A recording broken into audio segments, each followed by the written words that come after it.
Okay so hey welcome to the channel study verse. आज हम लोग करने वाले हैं biology class 10th ICSE syllabus 2025 का चैप्टर वाइज प्लान मैं आपको देने वाला हूँ कि कैसे आपको कौन से चैप्टर कौन से दिन में करना है।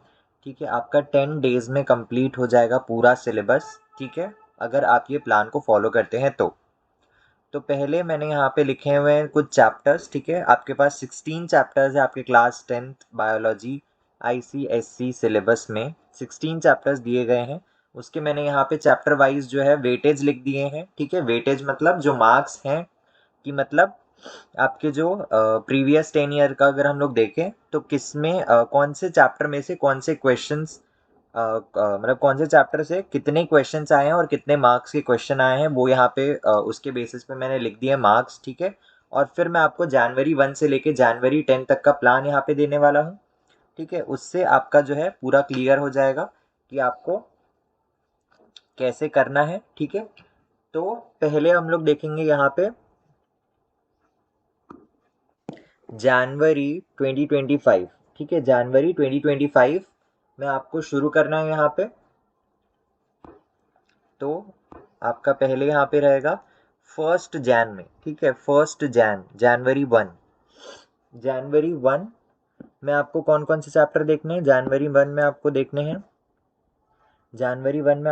हैं चैप्टर 1 और 2। ठीक है, जनवरी 1 में आपको देखने हैं चैप्टर 1 और 2। चैप्टर 1 और 2 क्या है? Chapter cell and the structure of chromosomes, cell cycle and cell division. ये दो आपको चैप्टर करने हैं जनवरी 1 को यानी फर्स्ट डे को। इसमें से अगर आप लोग देखें सेकंड चैप्टर जो कि है structure of chromosome, cell cycle and cell division, ये आपका 12 to 14 मार्क्स का वेटेज रखता है, यानी कि ये बहुत ज्यादा इंपॉर्टेंट है। ठीक है, देन नेक्स्ट डे 2 को आपको चैप्टर नंबर 3 देखना है। चैप्टर नंबर 3 है आपका जेनेटिक्स। अगेन जेनेटिक्स जो है बहुत ज़्यादा इंपॉर्टेंट चैप्टर है। ठीक है, ये 8 to 10 मार्क्स का वेटेज रखता है। इसके लिए मैंने वीडियोस भी डाले हैं, मैंने जेनेटिक्स पूरा पढ़ाया हुआ है, तो उसकी प्लेलिस्ट मैं डिस्क्रिप्शन में डाल दूंगा, आप लोग जाके देख सकते हैं।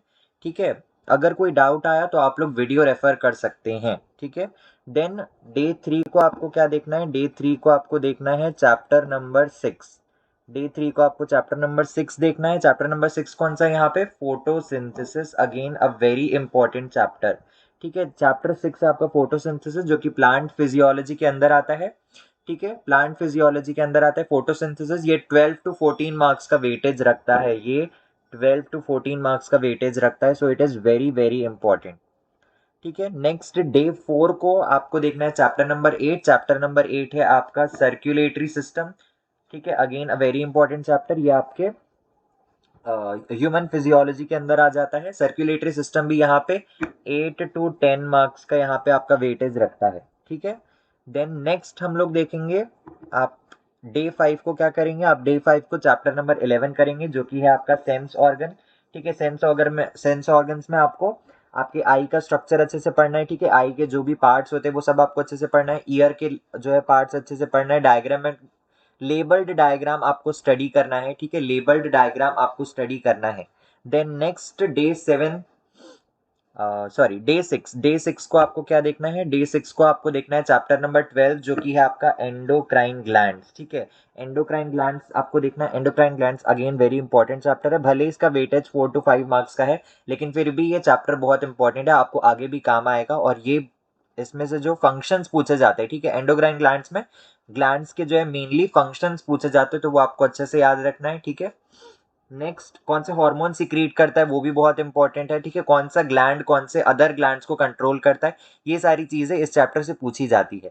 नेक्स्ट अगर मैं बात करूं डे 7, अब डे 7 में आपको क्या करना है? डे 7 में आपको चैप्टर नंबर 13 देखना है। चैप्टर नंबर 13 यहाँ पे कौन सा है? चैप्टर नंबर 13 है आपका रिप्रोडक्टिव सिस्टम। ठीक है, चैप्टर नंबर 13 है reproductive system, again a very important chapter. ये आपका 12 to 14 मार्क्स का वेटेज रखता है। ये आपका 12 to 14 मार्क्स का वेटेज रखता है, so it is very very important. ठीक है, it is a very important chapter. And next फिर आपको देखना है यहाँ पे डे 8 में आपको कौन से देखने हैं? डे 8 में आपको चैप्टर नंबर 10 देखना है। डे 8 में आपको चैप्टर नंबर 10 देखना है। चैप्टर नंबर 10 क्या है भाई? Nervous system. Nervous system again a very important chapter. इसका वेटेज आपको कम दिख रहा होगा 4 to 6 मार्क्स का, बट ये चैप्टर भी इंपॉर्टेंट है। नेक्स्ट डे 9 में आपको देखना है आपके चैप्टर नंबर 14 एंड 15। यहाँ पे आपको 2 चैप्टर एक दिन में करने होंगे, ठीक है। 14 एंड 15 कौन से हैं? यहाँ पे 14 एंड 15 आप लोग चैप्टर देखेंगे तो वो है ह्यूमन एवोल्यूशन एंड पॉपुलेशन। ये दोनों चैप्टर के वेटेज कम है, लेकिन आप लोग इनको एक बार रीड करेंगे तो आपको जो है अंडरस्टैंडिंग हो जाएगी, ठीक है। आपको इसमें ज़्यादा इसको लर्न करने की ज़रूरत नहीं पड़ेगी, आप एक बार पढ़ेंगे तो आपको याद हो जाएगा। ह्यूमन इवोल्यूशन में अगर कोई डाउट आता है तो उससे रिलेटेड भी मैंने सब वीडियोस बना दी है, मैंने डाल दी है यूट्यूब पे, आप लोग जाके सर्च कर सकते हैं @studyverse 19। अगर आप सर्च करेंगे तो मेरा जो है चैनल खुल जाएगा, वहाँ पे आप लोग लिखेंगे human evolution in biology class 10 तो आपको वीडियोस दिखा देंगे। नेक्स्ट आता है डे 10 में आपको जो कम वेटेज वाले थोड़े चैप्टर हैं या लेस इंपॉर्टेंट चैप्टर है, मैंने बोला लेस इंपॉर्टेंट, इंपॉर्टेंट तो सब है, आपको करना सब है, लेकिन लेस इंपॉर्टेंट मैं बता रहा हूँ। तो आप लोग इन चैप्टर्स को छोड़ भी सकते हैं अगर आपके पास बिल्कुल भी टाइम नहीं है तो। मैं तब की बात कर रहा हूँ अगर एकदम इमरजेंसी सिचुएशन है तब, नहीं तो आपको ये 16 के 16 चैप्टर अच्छे से करने ही है, ठीक है। जो मेजर चैप्टर्स है वो मैं आपको बता रहा हूँ कि सेकंड चैप्टर जो है, ठीक है, structure of chromosome, cell cycle and cell division, ये मेजर चैप्टर है because it has weightage of 12 to 14 marks, so it is very important, ठीक है। नेक्स्ट आपका फोटोसिंथेसिस आ जाता है 12 to 14 मार्क्स का, ठीक है, चैप्टर नंबर 6। देन आपका चैप्टर नंबर 13 आ जाता है 12 to 14 मार्क्स का, reproductive system, very important chapter. तो ये आपको देखना ही देखना है, ठीक है। ये तो मेजर चैप्टर हो गए। डे 10 में आपको देखना है chapter number 16, chapter number 9, chapter number 7, chapter number 5 and chapter number 4, ठीक है। आप लोग ये मत सोचिए कि एक दिन में 5 चैप्टर कैसे करेंगे, ऐसा नहीं है, बिल्कुल छोटे छोटे चैप्टर्स है। आपको सिर्फ रिविजन करना है क्योंकि आपने प्री बोर्ड 1 और प्री बोर्ड 2 के लिए भी पढ़ाई की होगी, ठीक है। नेक्स्ट आपका आ जाता है यहाँ पे लास्ट के और 2 दिन आपको देने पड़ेंगे थोड़ा सा बायोलॉजी को। डे 11 एंड डे 12 में आपको क्या करना है, PYQs करने हैं, ठीक है। अब आपका क्या है, चैप्टर पूरा कंप्लीट हो गया, आपने चैप्टर की पूरी प्रिपरेशन कर ली।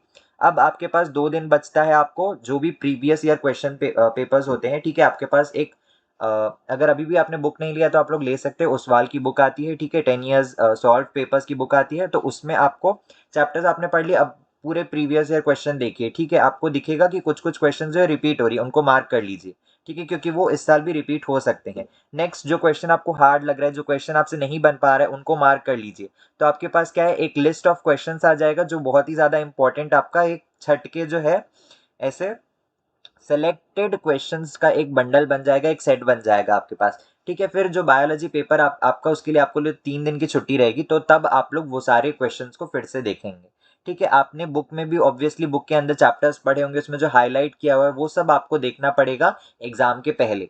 तो डे 11 और डे 12 को सिर्फ आपको इंपॉर्टेंट PYQ क्वेश्चंस करने हैं, ठीक है। आपको PYQ क्वेश्चंस पूरा 10 ईयर पेपर सॉल्व करना है और इंपॉर्टेंट क्वेश्चंस को मार्क करते जाना है।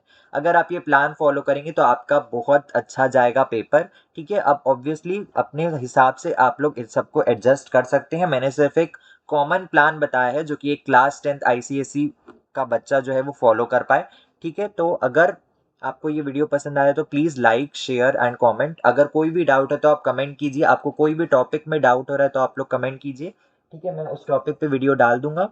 And till then, stay tuned to Studyverse and please subscribe to the channel Studyverse. All the best for your exams.